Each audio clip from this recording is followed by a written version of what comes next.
আসসালামু আলাইকুম ওয়া রাহমাতুল্লাহি ওয়া বারাকাতুহু। সুপ্রিয় শিক্ষার্থী বন্ধুরা, আজকের ক্লাসে আমরা ষান্মাসিক সামষ্টিক মূল্যায়ন 2024 নবম শ্রেণীর ইতিহাস ও সামাজিক বিজ্ঞানের শিক্ষার্থীদের জন্য যে প্রশ্নপত্র দেওয়া হয়েছে সেই প্রশ্নপত্র নিয়ে আলোচনা করব। এই ক্লাসটিতে আমরা প্রশ্নপত্র নিয়ে আলোচনা করব। ইনশাআল্লাহ পরবর্তী ক্লাসে আমরা এটার উত্তর নিয়ে আলোচনা করব।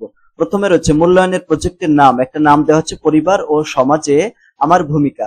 এখানে যেটা বলা হচ্ছে পরিবার এবং সমাজে আমার ভূমিকার শীর্ষক এই প্রজেক্টটিতে আমরা তিনটি কাজ ধারাবাহিকভাবে করব। এখানে আমাদের তিনটি কাজ দেওয়া হয়েছে। প্রথমে আমরা নিজ ও সহপাঠীর পরিবারের সদস্যদের আত্মপরিচয় এবং আচরণিক প্যাটার্নের বৈচিত্র্য খুঁজে খাতায় লিখব।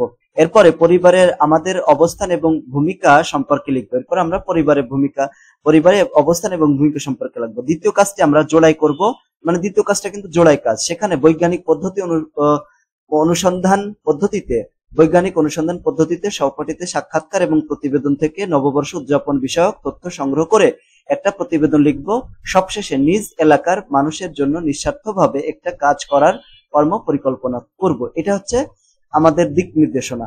এখন প্রথম যে কাজ, চলো একে অপরের পরিবার সম্পর্কে জানি। ওকে, তো 1 নম্বর রয়েছে, মানে কাজ 1-এর ভিতরে আবার 3 ক খ গ আছে। কতে রয়েছে নিজ পরিবার। আজ আমরা সহপাঠীর পরিবার সম্পর্কে জানবো। এজন্য আমরা প্রথমে নিজেদের পরিবার সম্পর্কে ছক 1-এ উল্লেখিত বিষয়গুলো নিয়ে চিন্তা করে তথ্যগুলো লিখবো। ছক 1-এ রয়েছে আমার পরিবারের তথ্য।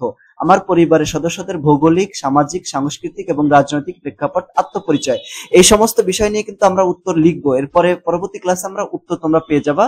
উত্তর পাওয়ার জন্য আমাদের চ্যানেল সাবস্ক্রাইব করে রাখতে হবে এবং আমার পরিবারের সদস্যদের আচরণিক প্যাটার্ন লিখতে হবে। তারপরে খতে রয়েছে দেখো, নিজ এবং সহপাঠীর পরিবারের আচরণের বৈচিত্র্য। তো এখানে দলগত কাজ করতে হবে। আমরা 4 জন করে একটা দল গঠন করব। পরবর্তী কাজ, দলে আমরা নিজ পরিবারের তথ্যগুলো নিয়ে আলোচনা করে নিচের থিমের আলোকে তথ্যগুলো সাজিয়ে লিখবো। থিমটা কি? থিমের আলোকে তথ্য সাজায়। এখন দেখো, আমার ও সহপাঠীর পরিবার সদস্যদের ভৌগোলিক এবং সামাজিক, সাংস্কৃতিক ও রাজনৈতিক প্রেক্ষাপটের আত্মপরিচয়ে বৈচিত্র্য লিখবো এবং আমার ও সহপাঠীর পরিবারের সদস্যদের আচরণিক প্যাটার্নের বৈচিত্র্য এখানে লিখবো। ঠিক আছে, এই থিমের উপর কাজ করতে হবে। তাহলে এই কাজটা আমাদের এখানে করতে হবে যে থিম অনুসারে আমরা করব। আমরা হচ্ছে নিজ ও সহপাঠীর পরিবারের সদস্যদের আত্মপরিচয় এবং আচরণ প্যাটার্নে বৈচিত্র্য লিখি। এর জন্য আমরা নিজ এবং সহপাঠীর পরিবারের ভৌগোলিক অবস্থান, সামাজিক, সাংস্কৃতিক ও রাজনৈতিক প্রেক্ষাপটে এই বৈচিত্র্য খুঁজবো। এই বৈচিত্র্যগুলো ব্যাখ্যা করে লিখে প্রকাশ করি। এই বৈচিত্র্যগুলো তুলে ধরার জন্য আমরা প্রয়োজনে সহপাঠীর নাম ব্যবহার করতে পারি। এই কাজটি আমরা নিজ ও সহপাঠীর পরিবারের আত্মপরিচয় ও আচরণিক প্যাটার্নের বৈচিত্র্য নামে খাতায় লিখতে হবে। ঠিক আছে, এখানে আমাদের এই কাজটা করতে হবে। আশা করি আমরা এটা বুঝতে পেরেছি। খ নম্বর। এখন আমরা গ নম্বর প্রশ্ন চলে যাব। তো গ নম্বর প্রশ্নে রয়েছে, নিজ পরিবারের কাঠামো বিশ্লেষণ করে পরিবারে আমার অবস্থান ও ভূমিকা সম্পর্কে লিখি। এই কাজটি আমরা এককভাবে করবো। এটা কিন্তু একক কাজ করতে হবে। নিজ পরিবারের কাঠামো বিশ্লেষণ করে পরিবারে আমার অবস্থান এবং ভূমিকা সম্পর্কে লিখতে হবে। এটার উত্তর আমরা একটু পরে সংগ্রহ করে তোমাদেরকে দিয়ে দিব। এটা হচ্ছে কাজ 1 ছিল। এখন কাজ 2। কাজ 2-এ পরিবার থেকে সমাজ। ঠিক আছে, তো কাজ 2-এর ভিতরে কতে রয়েছে দেখো, নববর্ষে আমার ও সহপাঠীর পরিবার। তো এই কাজটি করার জন্য আমরা বৈজ্ঞানিক অনুসন্ধানের ধাপ অনুসরণ করব। অনুসন্ধানের ধাপগুলো আমরা পাঠ্যপুস্তকের 6 থেকে 7 নং পৃষ্ঠায় পেয়ে যাব। প্রয়োজনে আমরা আবারও দেখে নিতে পারি। তোমাদের তো বই নিয়ে যেতে দেবে। জোড়া গঠন এবং প্রশ্ন করি। আমরা জোড়ায় বসি, জোড়ায় 2 জন করে বসতে হবে। আমরা সহপাঠীর পরিবার কিভাবে নববর্ষ উদযাপন করে এবং এই উৎসব উদযাপনে প্রাকৃতিক এবং সামাজিক উপাদানের কোনো প্রভাব আছে কিনা, ঠিক আছে, বিষয়ে কিছু প্রশ্ন তৈরি করব। এরপর একে অপরের সাক্ষাৎকারের মাধ্যমে প্রশ্নগুলো থেকে তথ্য সংগ্রহ করব। লক্ষ্য রাখবো, প্রতিজনের সাক্ষাৎকারের জন্য নির্ধারিত সময় 15 মিনিট, ফলে 2 জনের সাক্ষাৎকারের জন্য প্রতি জোড়ায় 30 মিনিট পাবো। সাক্ষাৎকারের জন্য প্রাপ্ত প্রশ্নের উত্তর আমরা খাতায় লিখে রাখবো। এরপর আমরা নিচের প্রতিবেদনটি পড়বো। তো নিচের প্রতিবেদনটা কি? খ নম্বরে চলে যাব। প্রতিবেদন পাঠ।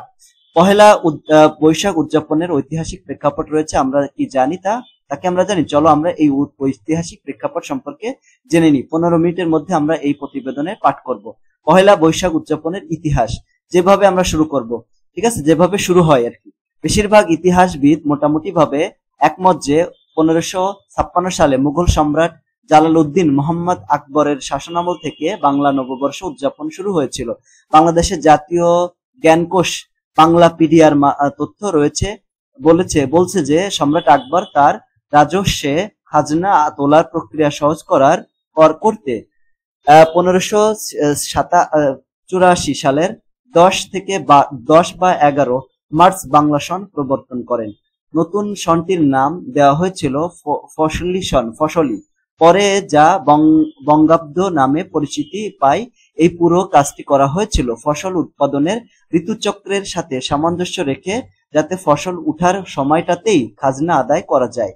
তো এই ধারাবাহিকতায় বাংলার কৃষকরা চৈত্র মাসের শেষ দিন পর্যন্ত করে জমিদার, তালুকদার এবং অন্যান্য ভূস্বামীর খাজনা পরিশোধ করত। এর পরের দিন অর্থাৎ বৈশাখ মাসের প্রথম দিন ভূস্বামীরা তাদের মিষ্টিমুখ করাতেন। এ উপলক্ষে তখন মেলা বসত, আয়োজন করা হতো আরো নানা অনুষ্ঠান। এভাবে কিন্তু শুরু হয়।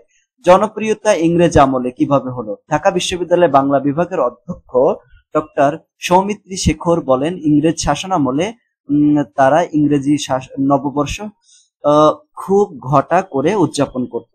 আর এই প্রক্রিয়ায় তৎকালীন ভারতবর্ষের বাঙালি সহ অন্য যে জাতিগোষ্ঠী ছিল তারাও ইংরেজি নববর্ষ অনুষ্ঠানের বিপরীতে তাদের নিজস্ব বর্ষ উদযাপন করত। ঠিক আছে। এখন পাকিস্তান আমলে আইয়ুব খানের সরকার বাঙালিদের নববর্ষ উদযাপনে বাধা দেয়। বাঙালি মনীষীদের জন্মদিন, ঠিক আছে, বা রবীন্দ্র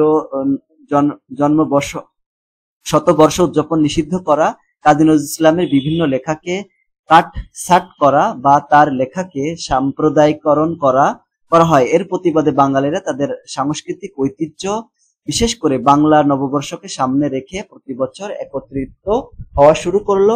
এর ধারাবাহিকতায় জন্ম নেয় ছায়ানটের। আর এই প্রতিষ্ঠানটি প্রতি বছর রমনা বটমূলে রবীন্দ্রসঙ্গীত দিয়ে নববর্ষের আয়োজন করা শুরু করে। ঠিক আছে।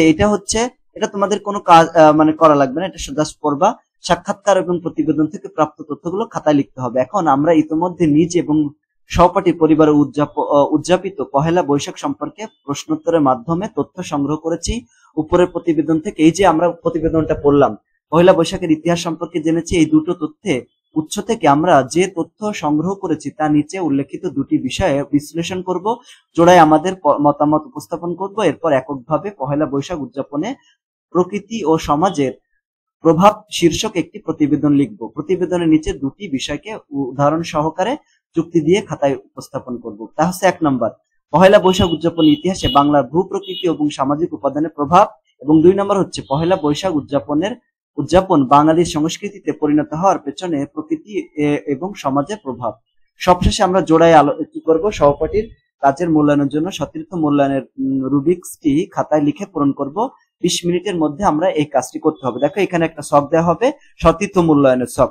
তোমার সহপাঠীর নাম এখানে লিখবা, ইউনিক আইডি বা রোল নাম্বার লিখবা। ঠিক আছে। তোমার সহপাঠীর জোড়ায় কাজে আমার মতামত, তোমারটা তোমার বন্ধু করবে, তোমার বন্ধুরটা তুমি করবা। ঠিক আছে। 1 নম্বর কি করতে হবে, আমার সহপাঠীর অনুসন্ধানের জন্য বিষয়বস্তু নির্ধারণ করেছে। যদি করে থাকে হ্যাঁতে তাহলে হ্যাঁ, না হলে না।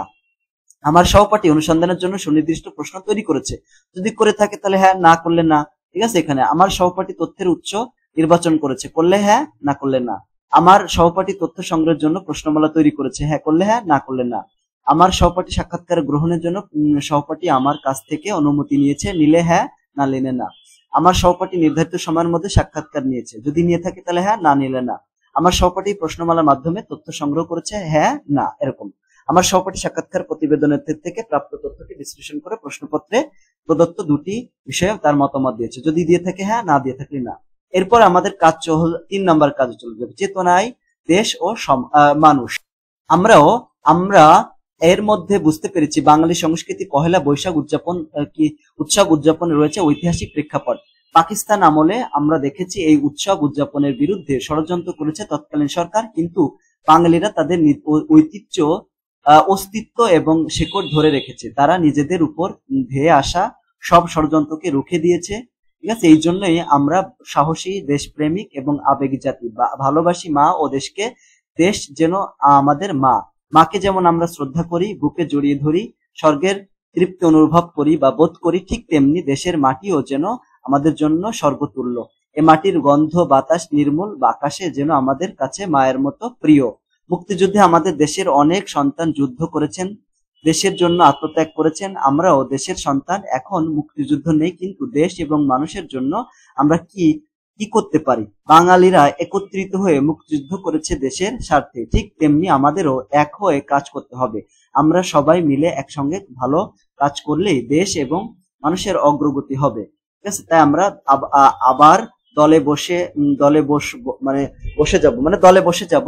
দলে বসে আমরা একটা কর্ম পরিকল্পনা করব। কি কর্ম পরিকল্পনা? কর্ম পরিকল্পনাটি হবে এলাকার মানুষের জন্য নিঃস্বার্থভাবে একটি কাজ করার পরিকল্পনা। আমরা এই কাজটি দলের সবাই মিলে কখন, কিভাবে, কার সহায়তায় করব তা ঠিক করব।